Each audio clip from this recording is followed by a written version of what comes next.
Dans le foot, on parle souvent d'amour du maillot ou des fans, mais certains joueurs l'oublient vite pour choisir l'ennemi. Résultat, maillot brûlé, insultes, banderoles, judas et même des têtes de cochon sur le terrain. Aujourd'hui, on revient sur 12 des plus gros traîtres de l'histoire du football. Et on commence par le plus célèbre d'entre eux, Luis Figo. Luis Figo, c'est la trahison ultime, celle qui a redéfini le mot Judas dans le foot. Fin des années 90, il est la star absolue du Barça, capitaine moral, chouchou du camp Nou et probablement le meilleur joueur du monde à ce moment-là. Mais en coulisses, tout bascule quand Florentino Pérez, candidat à la présidence du Real Madrid, rencontre l'agent de Figo José Vega. Figo et son agent y voient ici une opportunité de renégocier son contrat actuel avec le FC Barcelone. Et comme l'agent de Figo était convaincu que Pérez n'allait pas remporter son duel face au président sortant, ils se sont dit que signer un préaccord serait un bon moyen de mettre la pression sur la direction du Barça. Sauf qu'un détail va tout faire exploser.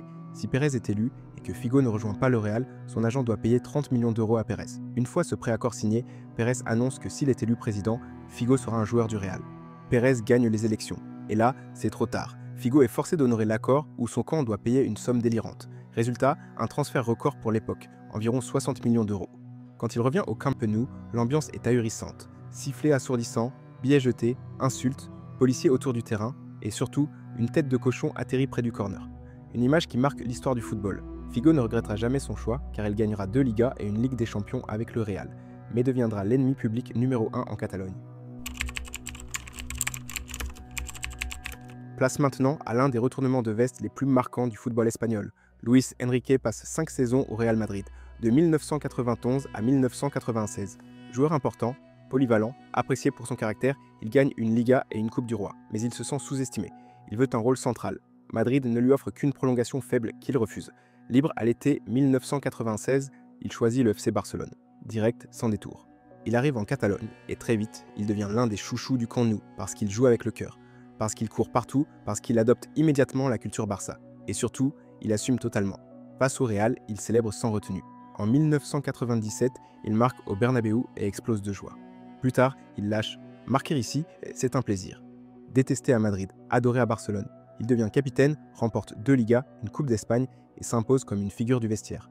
Puis l'histoire prend une nouvelle dimension. En 2014, il revient comme entraîneur du Barça et réussit le triplé. Liga, Coupe du Roi en Ligue des Champions. De simples transferts chocs, sa trahison devient une légende. Vieri, l'un des buteurs les plus féroces des années 2000, et surtout une cicatrice encore ouverte chez les tifosi de l'Inter. Au début des années 2000, Vieri est une icône à San Siro, transféré pour 45 millions d'euros en 1999. Il devient pendant plusieurs saisons l'un des attaquants les plus décisifs d'Europe. Malgré les blessures, il marque 123 buts en 6 saisons. Clinique. Dans les tribunes, on chante son nom. Pour beaucoup, Vieri est l'âme offensive de l'Inter, l'homme qui doit ramener le Scudetto. Mais en coulisses, ça se complique. Vieri se blesse régulièrement. Pendant ce temps, un phénomène est en train d'exploser. Adriano. Vieri, lui, se sent mis de côté et estime qu'après tout ce qu'il a donné, on ne le protège plus. Ses relations avec le coach Roberto Mancini se tendent. Il ne supporte pas l'idée d'être relégué derrière Adriano et il le prend comme une trahison du club. Alors, l'été 2005, il fait quelque chose d'impensable. Il demande la résiliation de son contrat et quelques jours plus tard, il signe chez l'ennemi absolu, le Milan AC. Sismique, les tifosi nerazzurri hurlent à la trahison.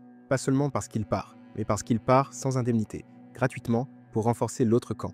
À Milan, tout le monde pense qu'il va former une paire de feu avec Shevchenko. La réalité ? Catastrophique. Vieri est loin de son niveau d'avant. 2 buts en 14 matchs, puis plus rien. 6 mois plus tard, il part déjà, direction Monaco. Un échec total.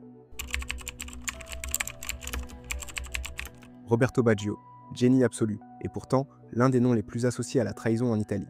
La première rupture se fait en 1990. Baggio est la star de la Fiorentina. Mais la Viola manque d'argent et la Juventus arrive avec une offre monstrueuse, environ 25 milliards de lire, transfert record à l'époque. Baggio n'est pas chaud, il ne veut pas partir. Il dit clairement qu'il est très attaché à Florence, mais le club le vend contre sa volonté. Le jour de sa présentation à Turin, il refuse de porter l'écharpe de la Juventus. Et surtout, quand il revient jouer à Florence avec le maillot bianconero, un moment entre dans la légende. Un penalty est donné à la Juve. Baggio refuse de le tirer. Plus tard, à sa sortie du terrain, un fan lui tend une écharpe violette. Il la ramasse et la garde autour du cou. Ce geste suffit pour que Baggio devienne un traître, mais un traître que Florence continue paradoxalement d'aimer. À la Juventus, il crève l'écran en étant élu Ballon d'Or 93. Il emmène la squadra en finale du Mondial 94, marquant presque tous les buts importants du tournoi. Mais à la Juve, tout bascule avec l'arrivée de Del Piero. Baggio se blesse, perd du terrain, et l'entraîneur décide de miser sur le jeune prodige. Baggio est poussé vers la sortie, Et là, nouveau choc. Il signe au Milan AC, autre rival historique de la Juve. L'aventure milanaise est compliquée. Il gagne quand même un Scudetto en 96, mais il n'est jamais totalement le centre du projet. Il part ensuite à Bologne en 97 pour se relancer et réalise l'une des meilleures saisons de sa carrière. 22 buts en Serie A, record personnel. Ce renouveau attire l'Inter et Baggio complète le triptyque Juventus, Milan, Inter. Il joue aux côtés de Ronaldo et Zamorano, mais ses relations avec Marcello Lippi, son ancien entraîneur à la Juventus, devenu entraîneur à Milan, sont catastrophiques. Lippi ne lui pardonne pas son influence passée à la Juve. Baggio finit souvent sur le banc malgré des performances très correctes. Baggio part donc à Brescia où il devient une idole populaire, avant de prendre sa retraite. Résultat, il a été aimé partout, mais considéré comme traître par presque tout le monde. À Florence, on ne lui pardonne jamais totalement. À Turin, on lui reproche Milan et l'Inter. Au Milan, son passage est trop court pour créer un lien. À l'Inter, il est sous-exploité. Ironie totale, Baggio n'a quasiment jamais choisi ses transferts, mais c'est lui qui porte encore l'étiquette. Sol Campbell, c'est la trahison suprême en Angleterre. Formé à Tottenham, devenu capitaine, il est l'emblème du club. Les Spurs pensent qu'il va prolonger. Lui-même déclare publiquement qu'il ne rejoindra jamais Arsenal. Puis coup de tonnerre, il quitte Tottenham gratuitement et signe chez l'ennemi absolu, Arsenal. Pas d'intermédiaire, pas d'indemnité. Juste une séparation brutale, une lame plantée dans le dos des Spurs. Les supporters se sentent humiliés. Des banderoles Judas envahissent les tribunes. Campbell est insulté à chaque déplacement à White Hart Lane. Sportivement, il devient un pilier d'Arsenal. Il gagne la Premier League 2004. Preuve qu'il n'a pas seulement trahi, il a aidé le rival à devenir encore plus fort. Mais aux yeux de Tottenham, peu importe ce qu'il a gagné après, Sol Campbell restera l'homme qui a juré fidélité, avant de traverser la rue et de signer chez l'ennemi. Ashley Cole, c'est la définition du mot mercenaire en Angleterre. Formé à Arsenal, il devient l'un des meilleurs latéraux du monde sous Wenger. Icône du club, il fait lui aussi partie des Invincibles de 2004. Mais quand arrive le moment de prolonger, tout dérape. Arsenal refuse d'augmenter significativement son salaire alors que Chelsea lui promet pratiquement le double. Cole se sent sous-estimé et c'est là que naît le scandale du Tapping Cup. Il rencontre Mourinho et Chelsea en secret dans un hôtel, ce qui est strictement interdit.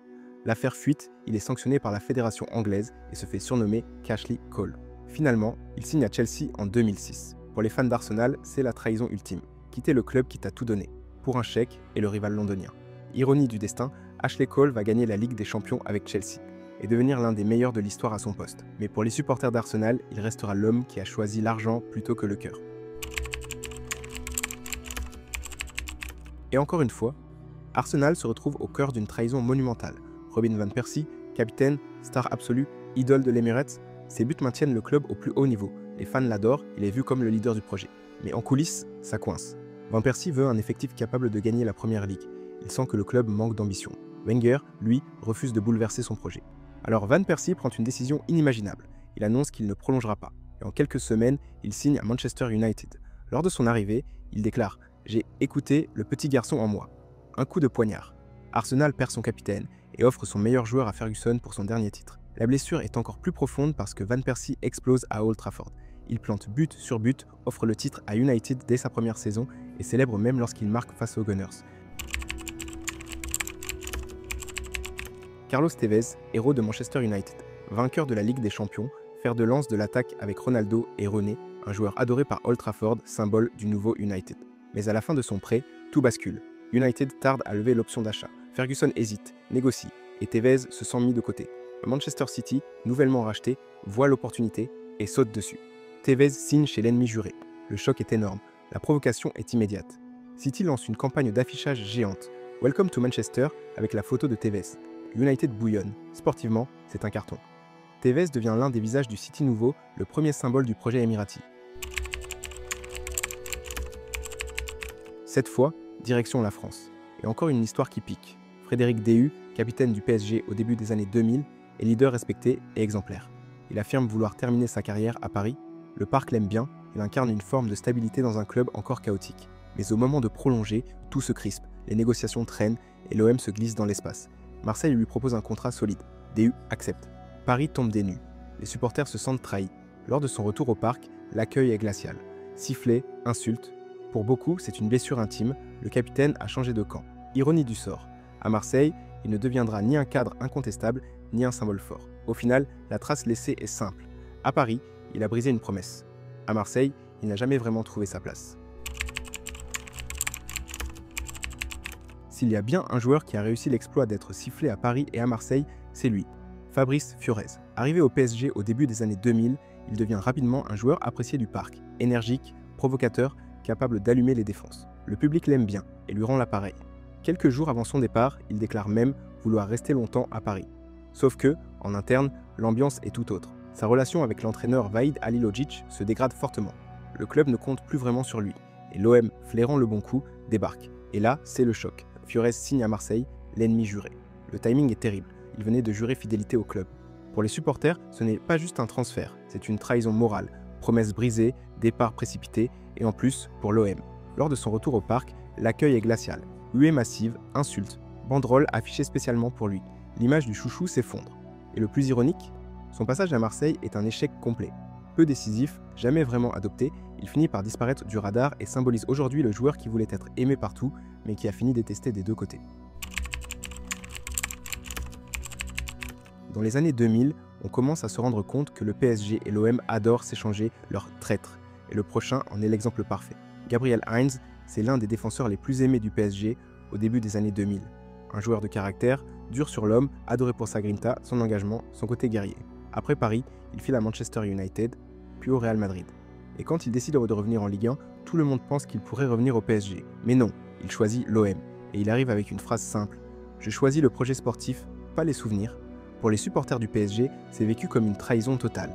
Encore un symbole de l'inimitié entre les deux clubs. Mais cette fois, à Marseille, il devient un joueur majeur. Il gagne le championnat et il est respecté comme un patron. À Bordeaux, Souleymane Diawara est l'un des cadres absolus du titre de 2009. Défense monstrueuse avec planus, leadership reconnu et grosse grinta. Il est l'un des symboles du renouveau bordelais sous Laurent Blanc. Mais à l'été 2009, l'OM débarque et veut absolument renforcer sa défense pour viser le titre. Bordeaux tente de le garder, mais Diawara accepte Marseille immédiatement. Pas de romance, pas d'hésitation. Il y va. Ce qui rend la pilule encore plus amère pour les Girondins, c'est la suite. Dès sa première saison, Diawara devient champion de France avec Marseille en 2010. Un an après avoir été champion avec Bordeaux. Et ce n'est pas tout. Lors de la finale de la Coupe de la Ligue 2010 face aux Girondins, il marque contre son ancien club et remporte le trophée avec l'OM. Impossible de faire plus symbolique. Pas de grands discours, pas de polémique. Bordeaux a perdu son patron et Marseille en a profité pour redevenir champion et Diawara devient l'un des transferts les plus amers de l'histoire récente de la Ligue 1. On a vu ensemble 12 histoires, mais si cette vidéo t'a plu, n'hésite pas à mettre un like pour que j'en fasse une deuxième partie. Et dis-moi en commentaire quel est, selon toi, le plus grand traître de tous les temps. Et n'oublie pas de t'abonner si tu veux être au courant des prochaines vidéos qui vont sortir. Je te dis à bientôt. Ciao.